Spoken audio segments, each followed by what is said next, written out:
ونبيه الأمين وعلى آله وأصحابه أجمعين. أما بعد، فأعوذ بالله من الشيطان الرجيم.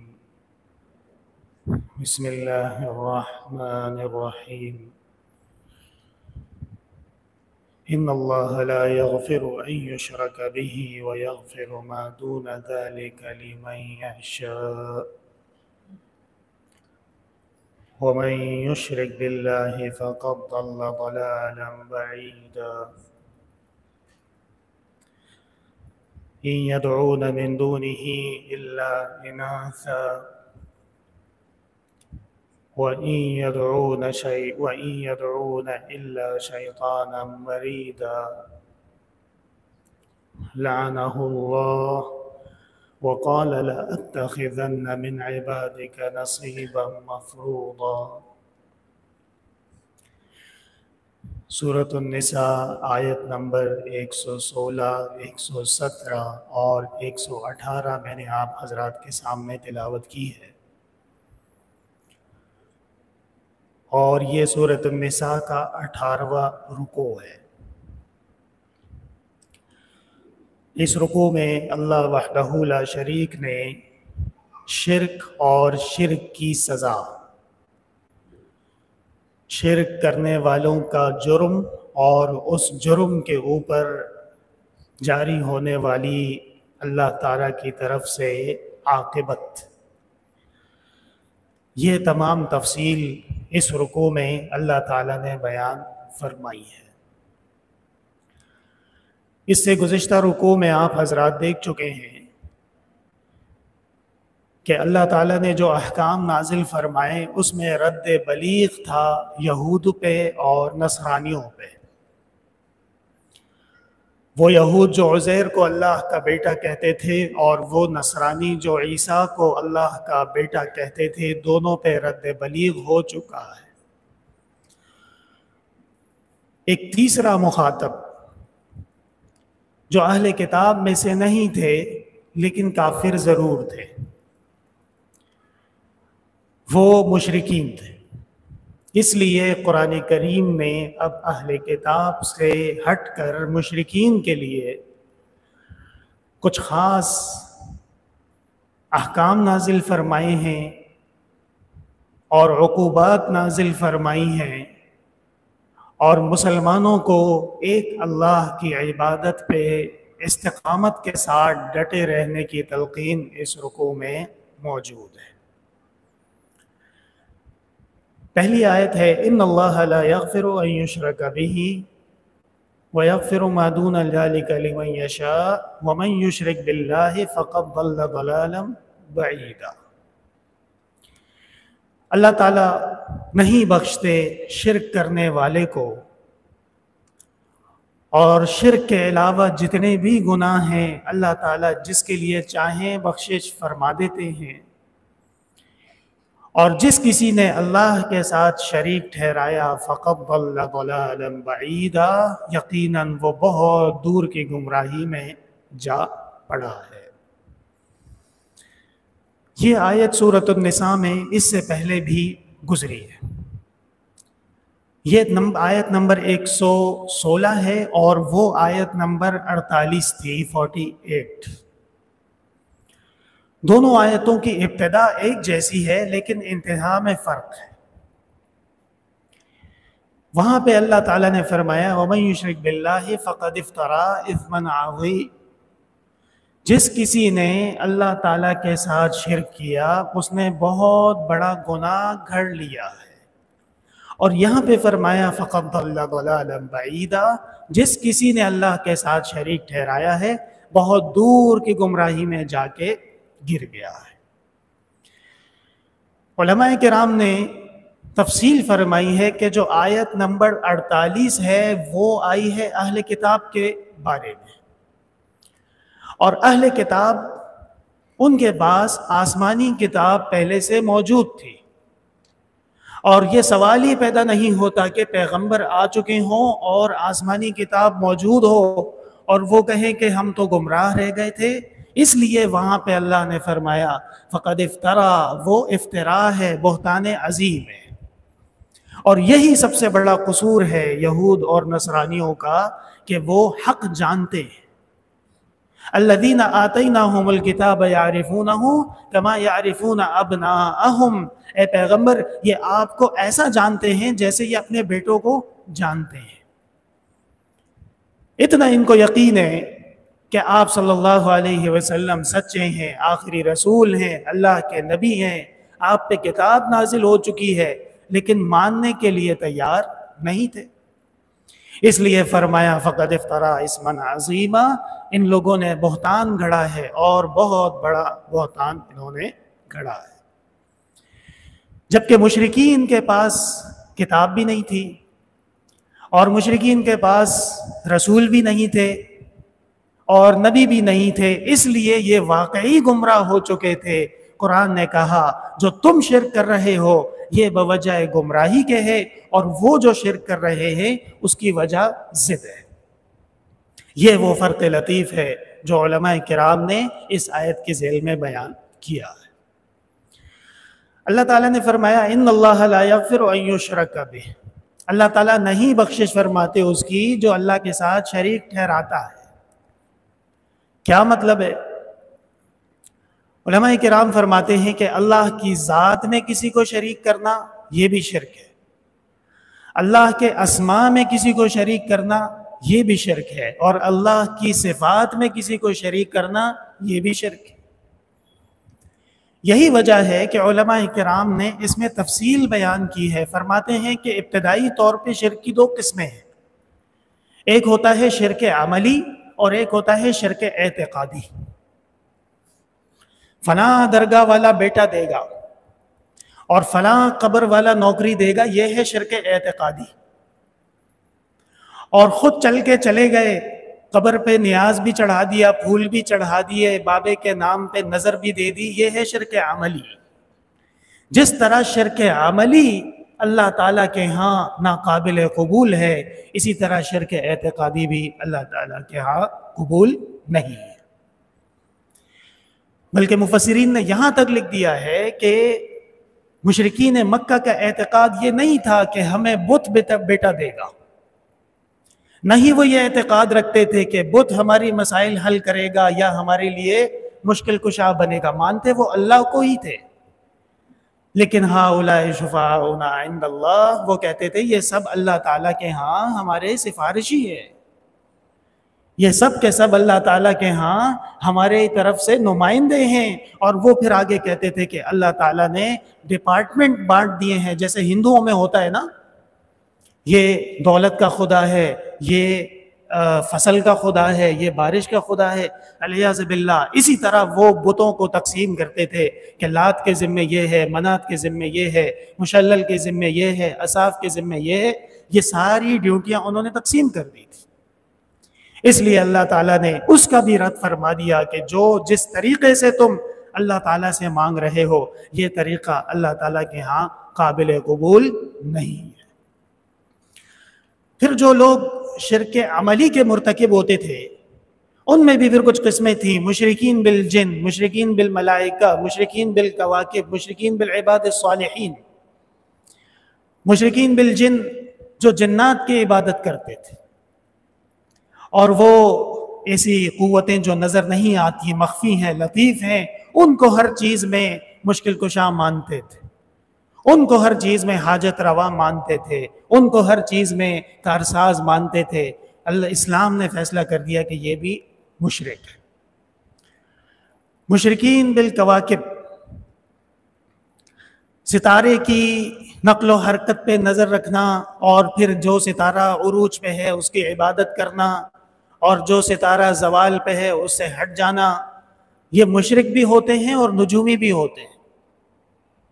ستارہ کیا تجھ کو قسمت کی خبر دے گا، وہ خود فراخی افلاک میں ہے خار و فزوں، وہ آپ کو کیا خبر دے گا، وہ خود اللہ کی مخلوق ہے، اور وہ خود ایک افلاک کی وسعتوں میں سرگرداں ہے، محو سفر ہے، کب تک ہے، کہاں تک ہے، لا یعلمہ الا اللہ، اللہ کے سوا کوئی جانتا نہیں۔ مشرکین بالکواکب، علماء کرام نے فرمایا ہے یہ لوگ جو نجومیوں کے پاس جاتے ہیں کہ صاحب بتائیے ہمارا ہفتہ کیسا گزرے گا، ہمارا مہینہ کیسا گزرے گا، کان کھول کے سن لینا چاہیے۔ رسول اللہ صلی اللہ علیہ وسلم نے فرمایا ہے جو اس نجومی کے پاس گیا، کاہن کے پاس گیا، بروز قیامت وہ میری شفاعت کا مستحق نہیں ہے۔ ایک اور روایت میں آتا ہے جو کاہن کے پاس گیا اللہ تعالیٰ 40 دن تک اس کی عبادت قبول نہیں کرتے۔ اتنا بڑا یہ شرک ہے۔ مشرکین بالملائکہ، اور کچھ لوگ ایسے ہوتے تھے جو فرشتوں کو اللہ کے شریک کہتے تھے۔ جبرائیل، میکائیل، اسرائیل، اسرافیل کہتے تھے یہ سب بڑے بڑے اللہ کے علیہ باللہ سیکریٹری ہیں، اللہ کے پارٹنر ہیں، اور اللہ تعالیٰ ان کے بغیر یہ نظام چلا نہیں سکتا۔ یہ بھی شرک ہے۔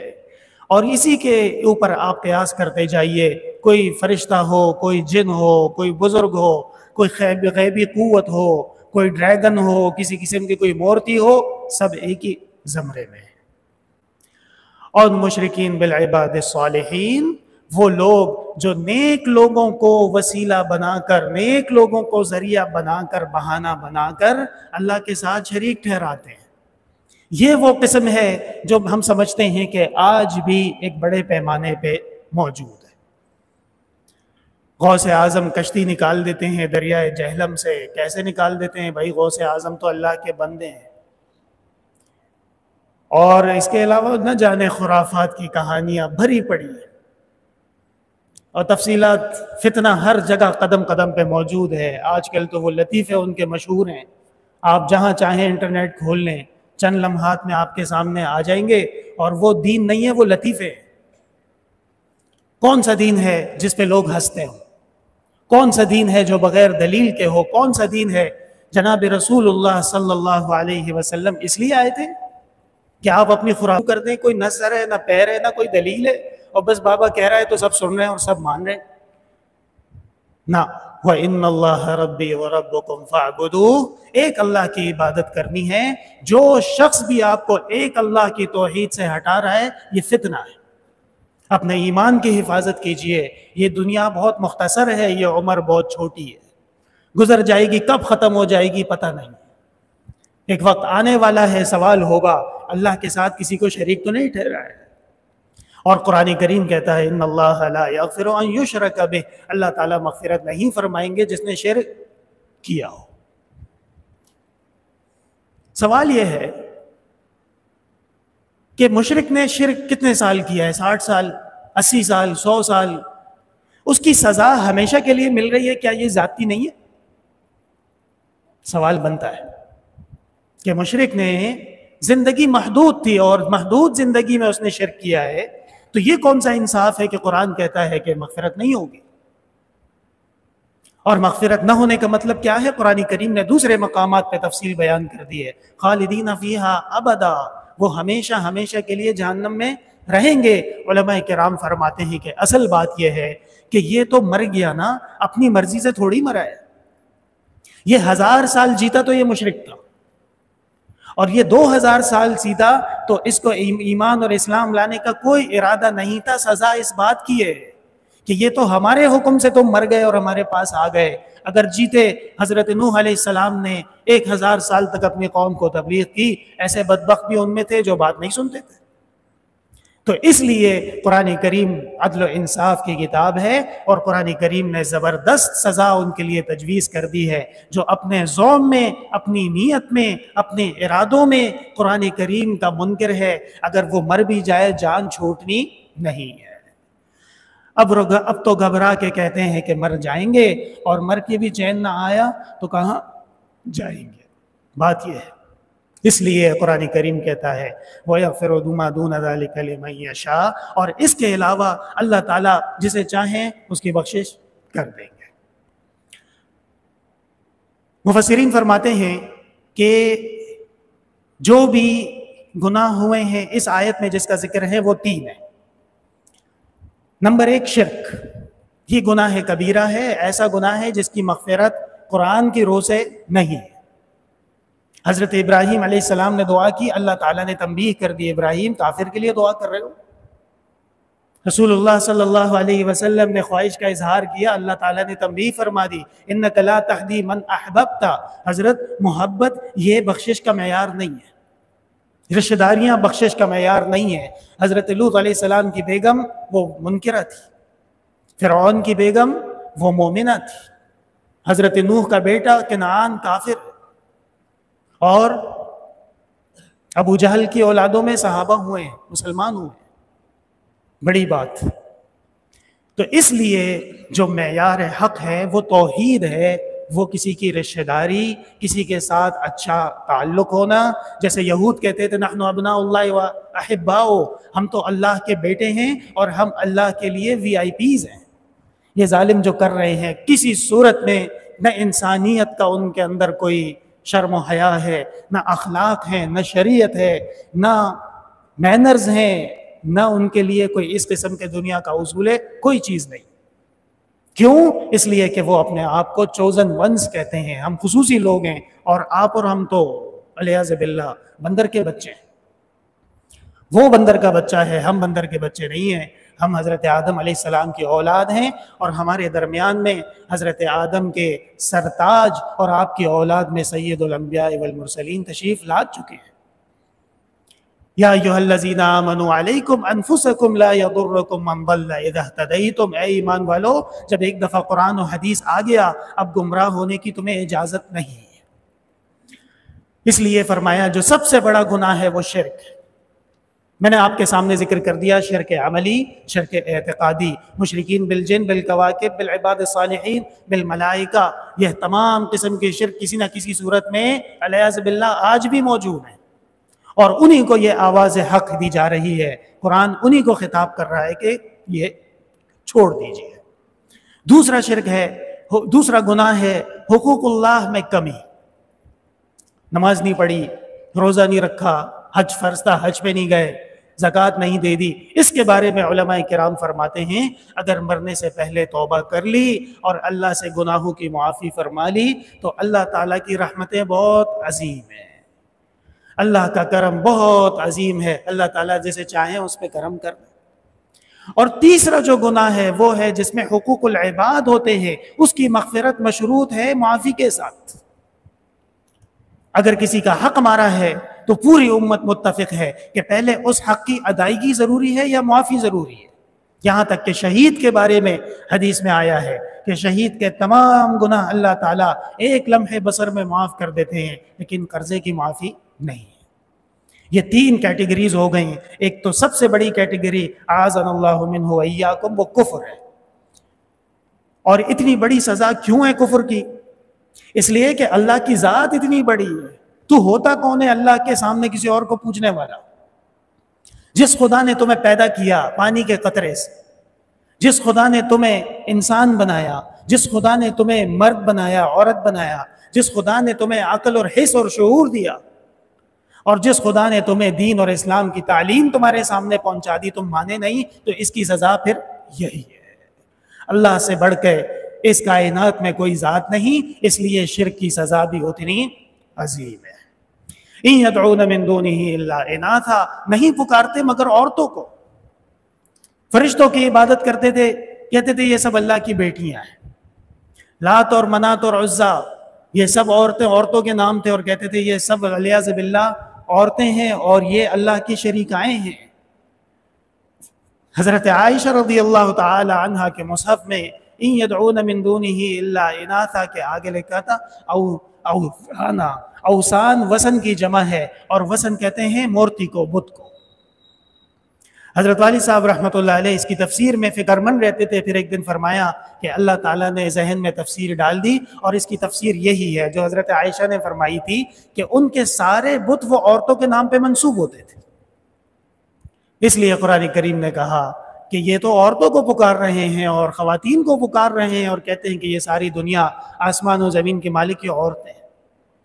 اور علامہ ابن کثیر نے یہاں پہ اناسا کی تفسیر میں فرمایا ہے اموات لا ارواح فیہن، یعنی مرے ہوئے ہیں ان میں روحیں نہیں ہیں۔ کیا فرمایا؟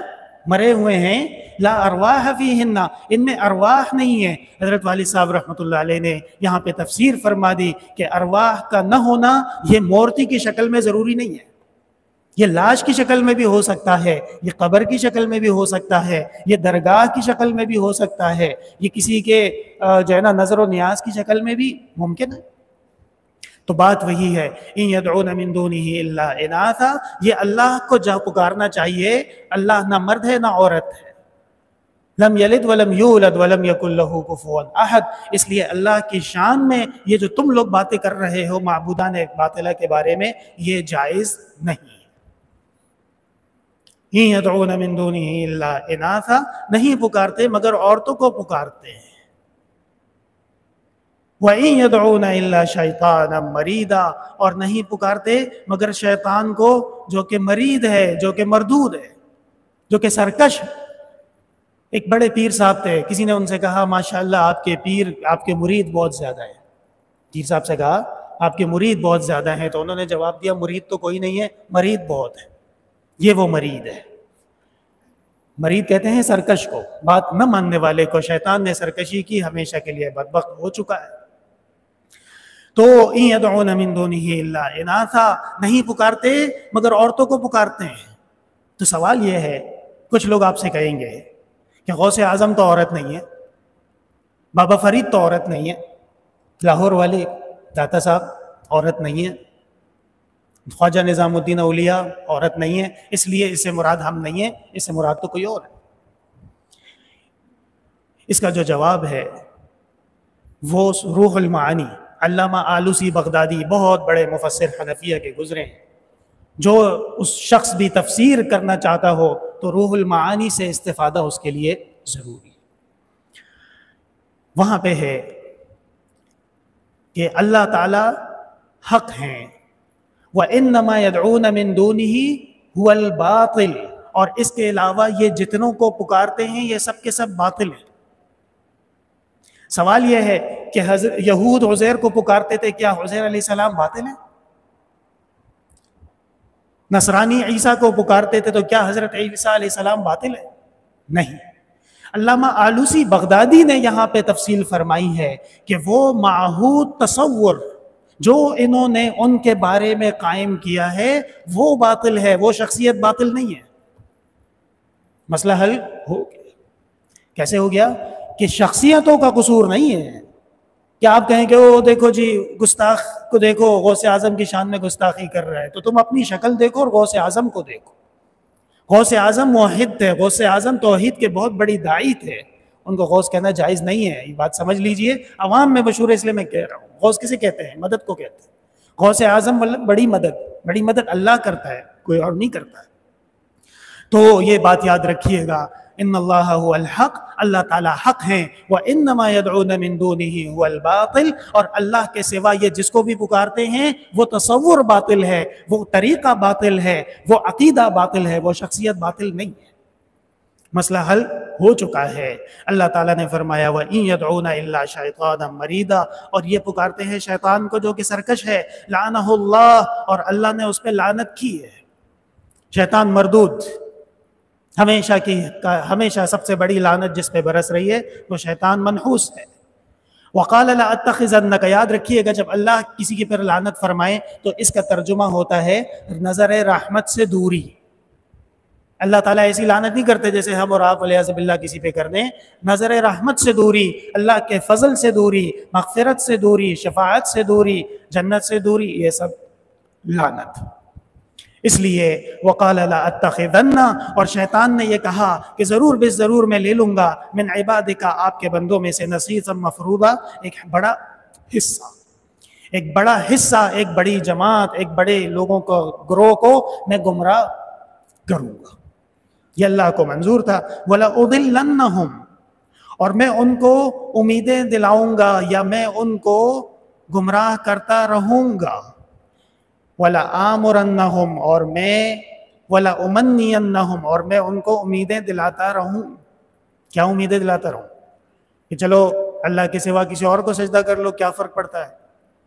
تھوڑا سا جھک جاؤ، ادب اتنا کر لو کہ رسول کے ساتھ کسی اور کو شریک کر لو، کسی اللہ کے ولی کو اتنا آگے لے آؤ کہ پتہ نہیں چل رہا ہے کہ یہ اللہ کی تعریف ہو رہی ہے یا اللہ کے بندے کی تعریف ہو رہی ہے. سب امیدیں، غلط امیدیں.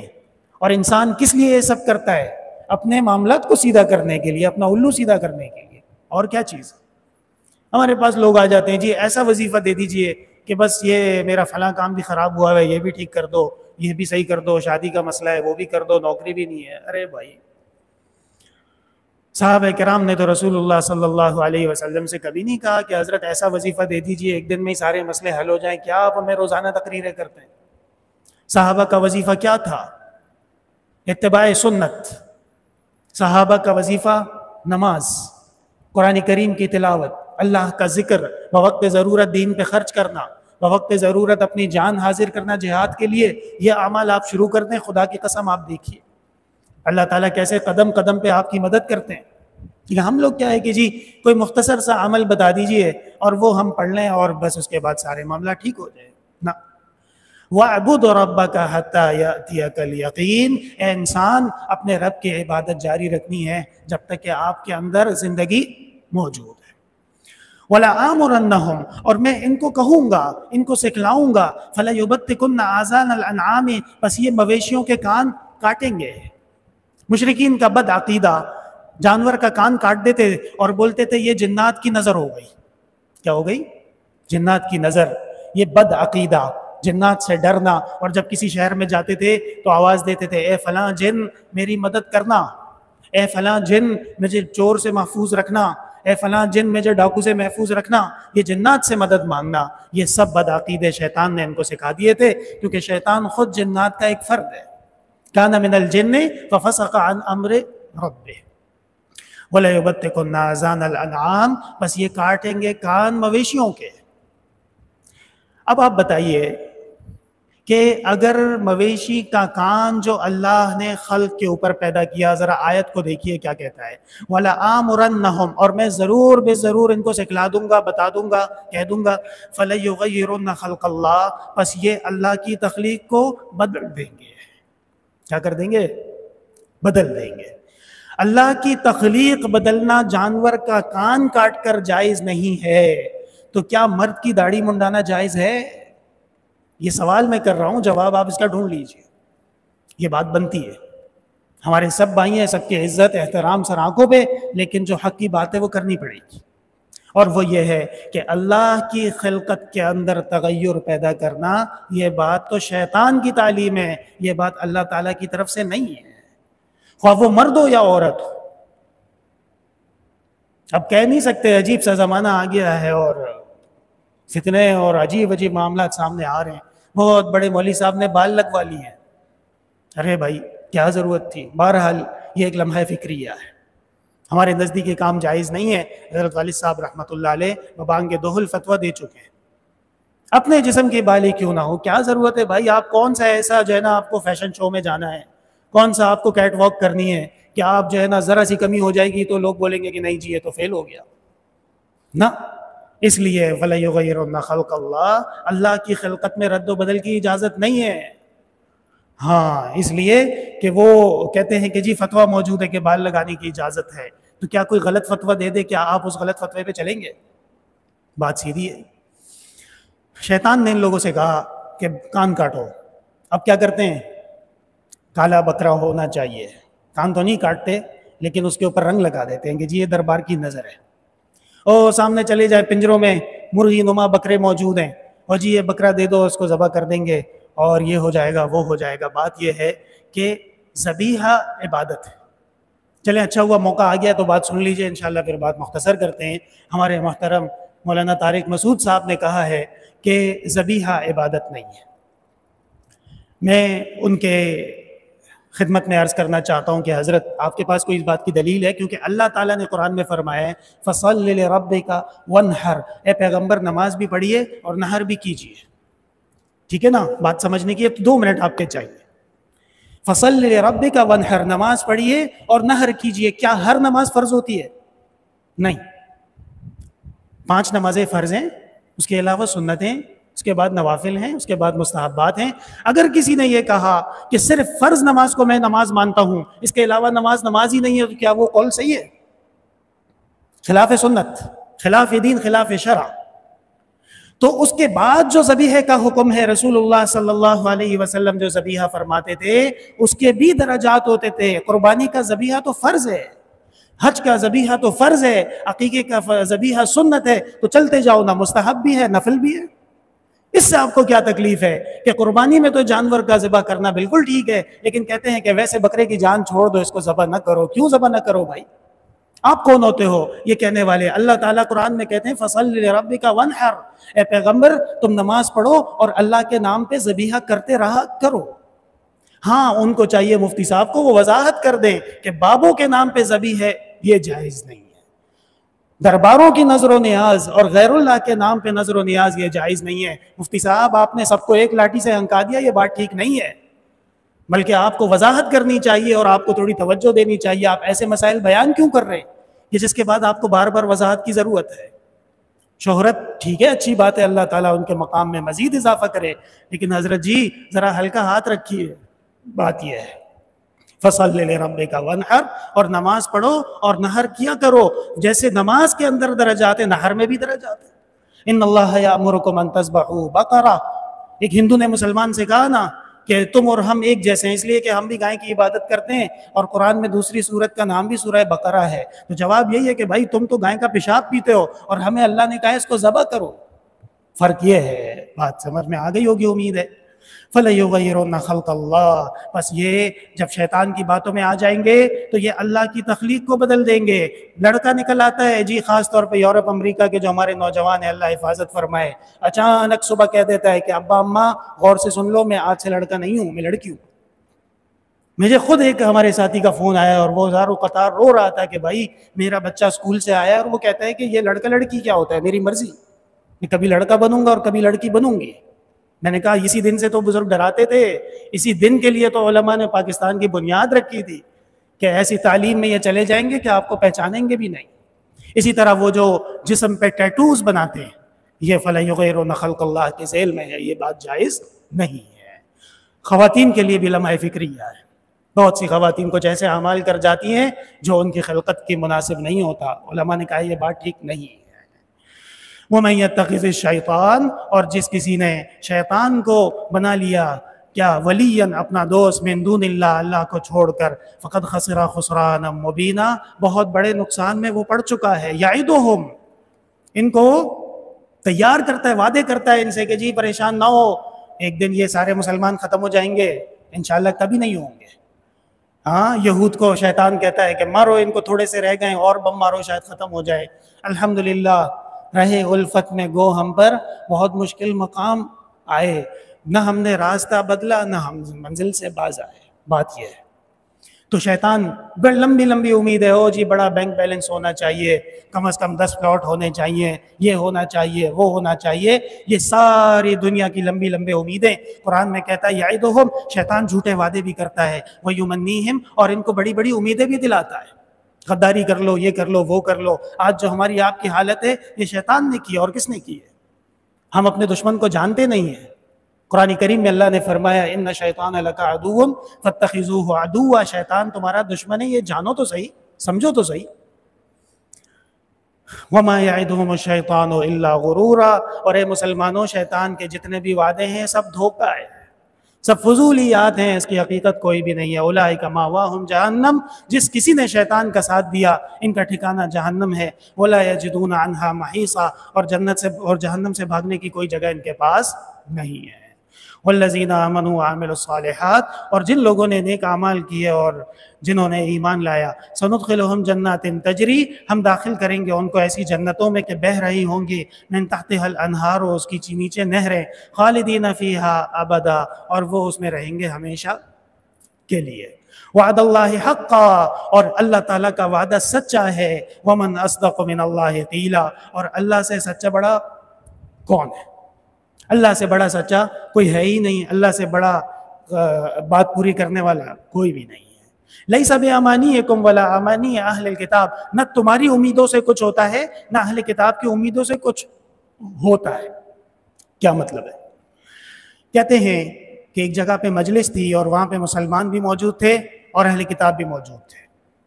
اہل کتاب نے کہا ہم افضل ہیں اس لیے کہ کتاب ہمیں پہلے ملی، ہمارے پاس حضرت عیسیٰ اور حضرت موسیٰ پہلے آئے۔ مسلمانوں کہا کہ نہیں، تم افضل نہیں ہو، ہم افضل ہیں اس لیے کہ ہمیں آخری کتاب ملی جس نے تمہاری کتاب منسوخ کر دی، ہمارے آخری پیغمبر ملا جنہوں نے تمام گزشتہ ادیان کو منسوخ کر دیا۔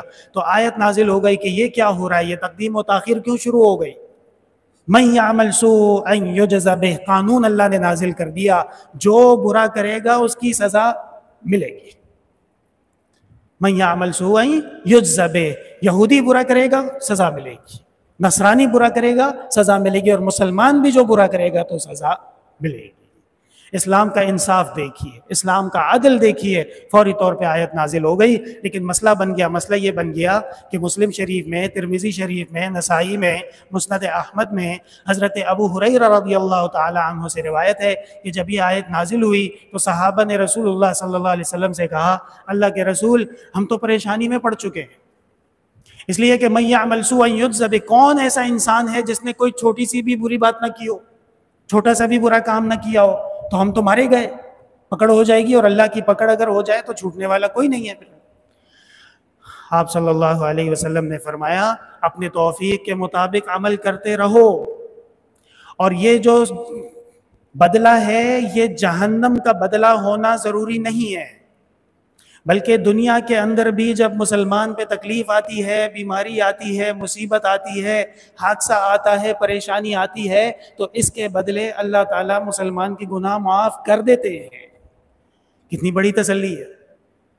اسی طرح ایک اور روایت میں حضرت ابو بکر صدیق رضی اللہ تعالی عنہ نے جب یہ آیت سنی تو حضرت پریشان ہو گئے، چہرے پہ پریشانی ظاہر ہو گئی۔ رسول اللہ صلی اللہ علیہ وسلم اپنے یار کو جانتے تھے، آپ نے کہا ابو بکر خیریت ہے؟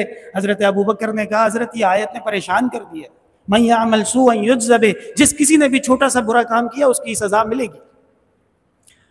آپ صلی اللہ علیہ وسلم نے فرمایا ابو بکر تم بیمار نہیں ہوتے، تم پریشان نہیں ہوتے، تم پہ کوئی مصیبت نہیں آتی؟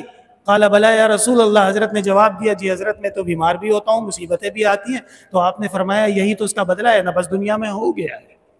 اب آپ اس نظر سے دیکھیے کہ فاسق فاجر ترقی کر رہا ہے، اس کے 2 کروڑ 4 کروڑ ہو رہے ہیں، اور مومن بیچارہ پس رہا ہے۔